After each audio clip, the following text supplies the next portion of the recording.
Shavua Tov. I'm during Ellen Beldotan in Tzfat in Israel. It is an hour and a half after Shabbat here in Israel. It is still Shabbat in some parts of the world, and the Torah portion that is being read is two portions. Is אחרי מות קדושים, after the death of, and those who are holy, those who are sanctified. This is the perfect time to speak about what death is and understand it correctly, so that we may have a holy, noble death while we are still in our bodies, a body sanctified and purified to the point of being able to be both alive and dead on earth. This is the Torah understanding. I'm necessarily translating these terms, and I hope to elucidate them with God's help, so that we may understand death correctly. First of all, the first parasha that is אחרי מות, which is translated as after the death. Talking about being after the death of Aaron's sons. And we need to understand those terms correctly. The Hebrew word אחרי, if we're not lost in an artificial breaking up of time, which is Babylonian time, by the way, into past, present, and future, we understand that the word afterward has to be understood differently, that אחרי doesn't mean afterward. In fact, it does not.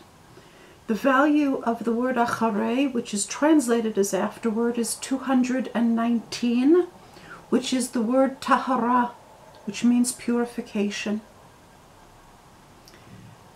The Hebrew word for death is mot, mavet, mawat, mawath,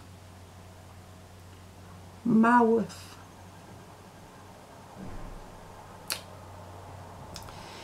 It is equal to 446, which is the value of the word האמת, the truth, the absolute, ultimate, eternal truth. If we understand death as the absolute, eternal truth, it's a very different experience than for those who think that it's some kind of a punishment and undesirable. Those who are afraid of death are actually afraid of the truth. Second parasha is HaK'doshim, which means the holy ones.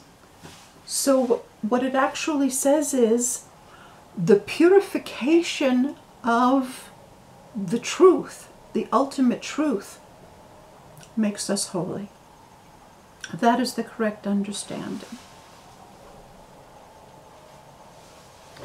It is terribly unfortunate that under the influence of Babylonian baloney, the rabbis think that death necessarily means a separation from the body, that it is a punishment, that life is preferable to death, because they do not understand that Death is the default truth of the universe, and life exists within that. There is no contradiction between death and life. Being alive is no excuse for not being dead. That is to say, being alive is no excuse for not being in the ultimate truth. One is not exclusive of the other. And those who know that are able to die while they are still in their bodies, and their bodies are also eternal. I'm going to prove all that, please God, with God's help.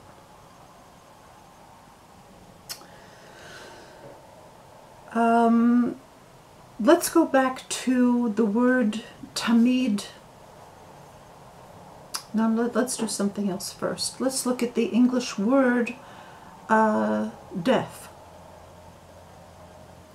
The English word death is an etymon of the Hebrew word da'ath. Sounds very goth, doesn't it? Da'ath. Today that's pronounced da'at. It is equal to 474.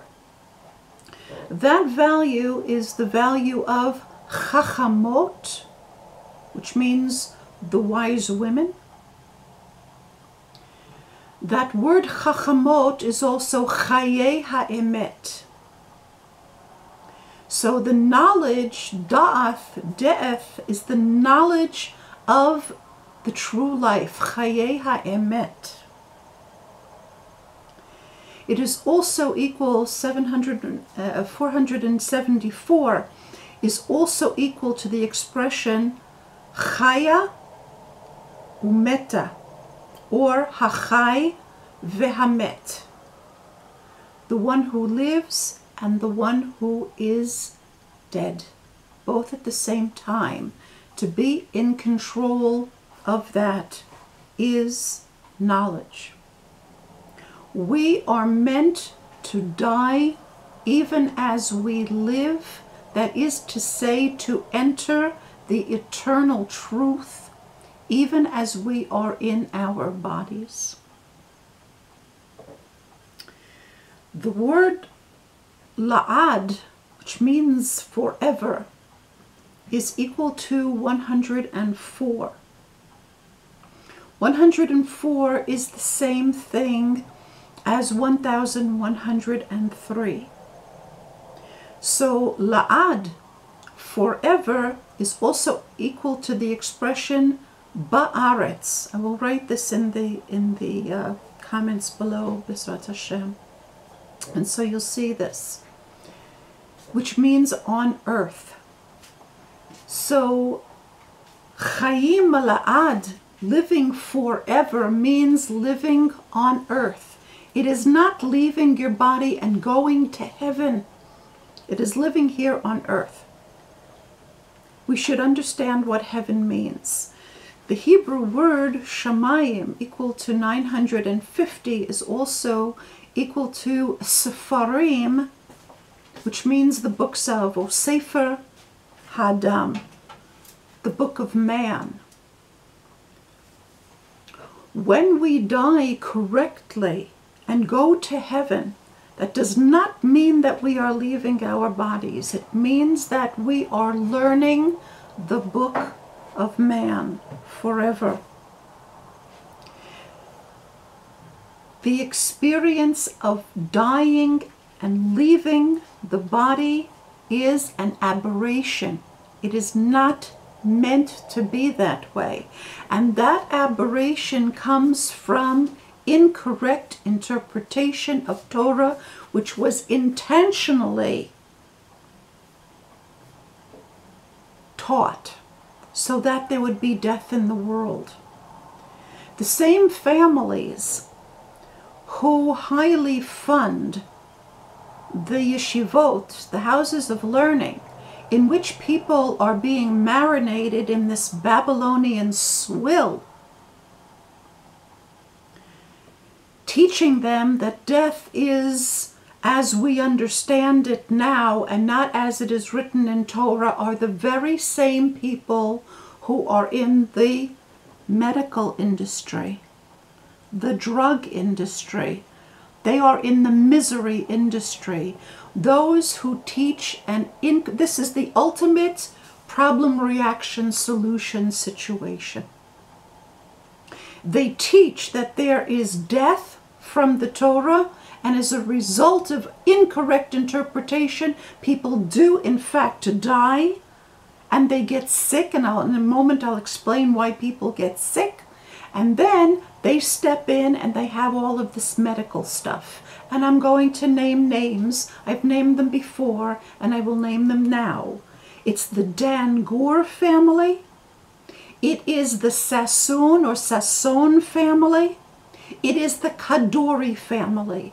These are the ancient Babylonian magicians who have been in the drug, the drug of death business since time immemorial.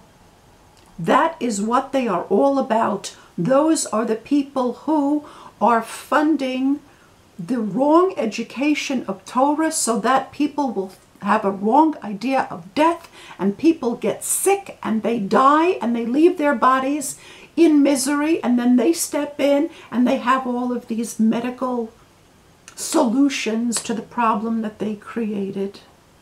And if President Trump is looking into the World Health Organization, he has to be looking at the Dan Gur family, the Kadori family, and the Sassoon family, who are very, very active in China and in India, because those are the people who are funding the incorrect interpretation which causes death and sickness in the first place.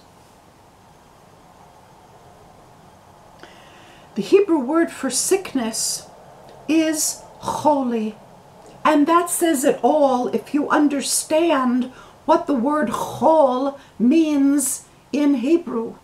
The word chol means profane. Kadosh is holy and chol is profane. Holy, which means sickness, means my profaneness, my profanity.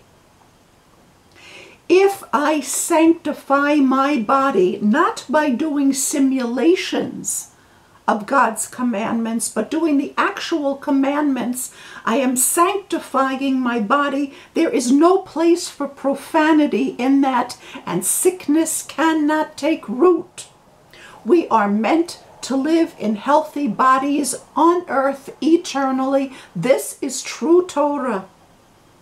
And it was the Babylonian magicians who taught us that there is something bad about death. Death is the ultimate truth. The expression, the angel of death in Hebrew, malach hamavet, is equal to 1022, which is the same thing as 23, which is hachai, which means the one who lives, or chaya, she lives. The same letters of Malach HaMavet, which is translated the angel of death, is also ha'emet mulcha. The truth is standing right in front of you. Look at it. It is also the names of Abraham v'Yitzchak. It is Abraham and Isaac. The revelation of the angel of death is the revelation of Abraham and Yitzchak. For God's sakes, what is bad about that?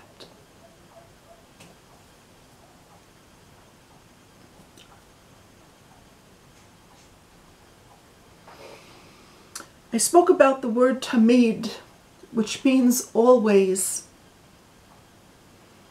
in the last video. And I'd like to go back to that. And I said that the word atid is litamid. It is also talmid. That lamed, I said, is David Hovei. David is present. It is also hu chai, he lives. He is present. Hu bahove. And in this video I want to explain more about what the kingdom of David is, so that it will be understood correctly, so that it's not that after Mashiach comes there is no more death.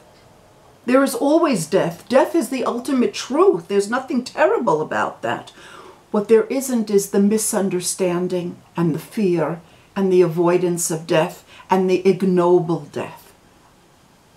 When Mashiach, when HaHagshama arrives, HaSholet בהוה arrives, the one who rules the present, we realize that we are that. We also understand death entirely differently. Death does not mean misery and pain and losing everybody that we know, and people mourning us and crying and missing us, and all of that is a tragedy that never had to come into the world, because that's not what death is. Let's look at the word tamid. Tamid, I said in the last video, means forever. It is translated also as that which comes very, very regularly, but it also means bli herif, that is, there's no pause in it. It goes on and on and on. It also means b'kol et, which is in every time. And I said in the last video that the word et, ayin tav, is also 470, which is kalka, which is hard, solid ground. Time is not abstract.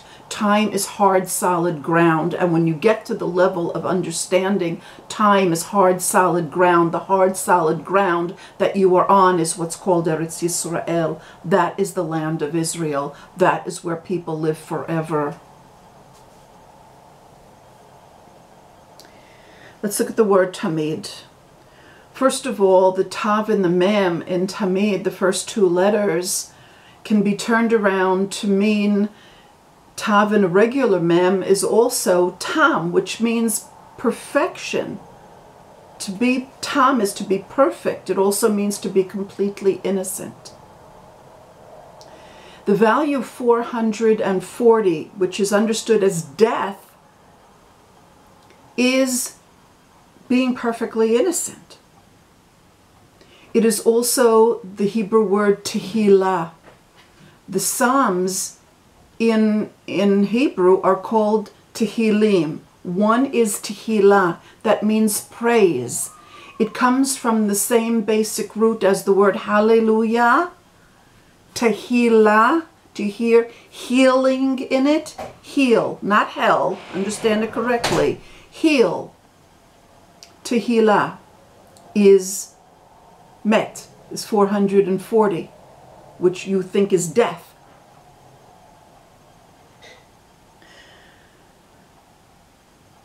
It's also ledot, which means births. It is also lebavot, which means hearts. It is also ahavat lev, the love of the heart. All of that is what death met actually, really is. The name, the letters Yud and Dalet in Tamid, I've said, is David. That together is equal to 14. It is time that we understand what David is. David is not someone else. I've said in other videos, David is Hagev, which means the body. So Tamid, which means always, means the body met. The body is dead all of the time, but dead is not terrible. Death is tehillah. It's a praise to God. Your whole body, what it's saying is, your body is the eternal praise to God. It is also ledot, which means births. It means your body is the eternal birthing. It is, met is also levavot. It means the body is the eternal hearts of reality. This is what it is to be sovereign, to have gotten to the level of our bodies being King David. being sovereign over our bodies. And when a person gets to that, they are both alive and dead simultaneously. There is no contradiction. We are meant to live in holiness in the body eternally. Why do people separate from their bodies when they die? Why does that happen? It happens because if we have not sanctified our bodies by doing actual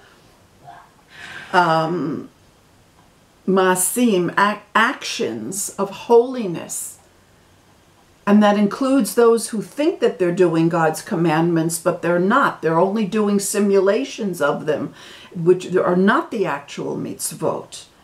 When the truth is standing in front of them, when they see malach hamavet, when they see האמת mulcha, when they see what they think is the angel of death, and it's the truth, the naked truth is standing in front of them, there is such a disparity between what they have been learning and how they experience themselves that they basically die of shame.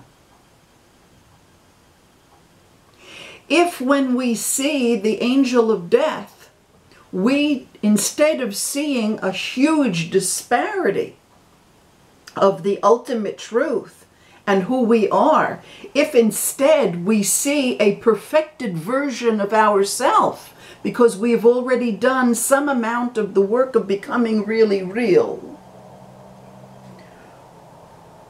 we run toward it in joy and embrace it. When Abraham and Yitzchak come for us, who wouldn't run toward it? But we don't have to leave our bodies to rush toward that, because our bodies have already become somewhat real, and we know that they can become even more real.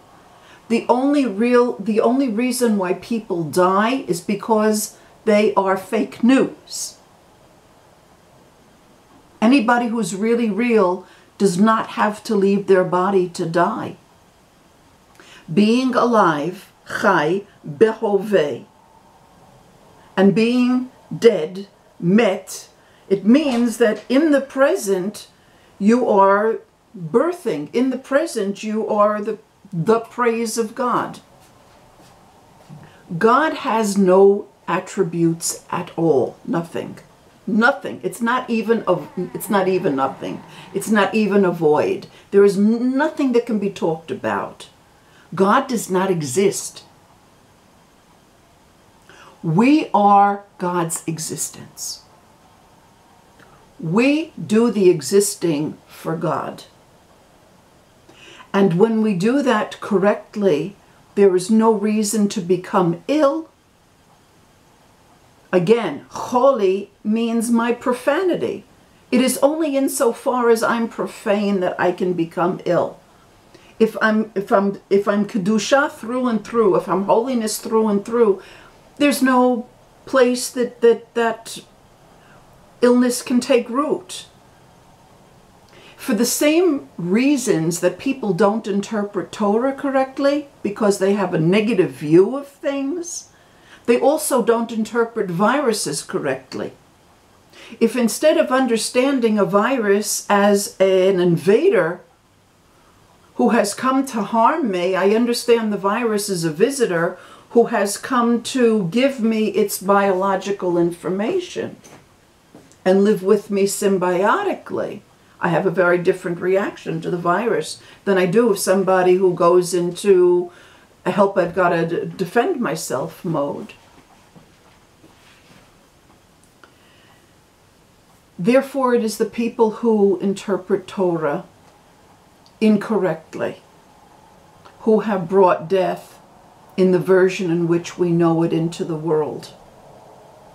And it is by interpreting it correctly that we not only accept death, which is the ultimate truth. Ahet is האמת. It's the absolute truth. What's to deny? We welcome it with open arms and see ourselves reflected in it, but it is even more true than we are, so we are encouraged to become more like it, to become more true. Anybody who is really true doesn't leave their body when they die. They die and live at the same time. And that is the truth about immortality, which is God's intention for us here on earth. Thank you for listening.